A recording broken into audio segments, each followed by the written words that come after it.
Entrada Dining and Cafe located at 66B Scout Delgado, Laging Handa, Diliman, Quezon City. Opens at 8 a.m. and closes at 11 p.m. Pagpasok mo pa lang ay sasalubungin ka na ng mga staff. Ang cozy and relaxing yung feeling. Meron siyang second floor pero hindi ko na inattempt na umakyat. It feels home. Ika nga. We ordered carbonara, Salisbury steak, Spanish latte, and milkshake na strawberry and cream. Na-surprise ako doon sa lasa ng carbonara kasi ang creamy niya and ang sarap niya. I don't usually eat carbonara kasi hindi ako mahilig sa white sauce, pero this one is different. Ang sarap niya, lalo i-partner doon sa bread na kasama.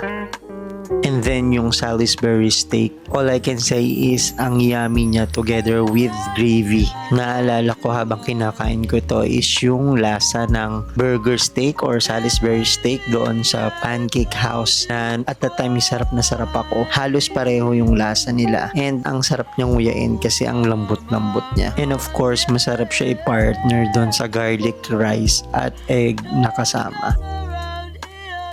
And then yung salad, masarap din siya in fairness. Yung dressing niya na medyo manamis and may konting asim is for me swak na swak. Habang kinakain ko ito, kaya nawawala yung suya ko doon mismo sa meat na kinain ko. And then yung Spanish latte, matamis na ang sarap-sarap. Ganun din yung strawberries and cream na shake, nakaka-refresh and hindi siya special pero you can enjoy it.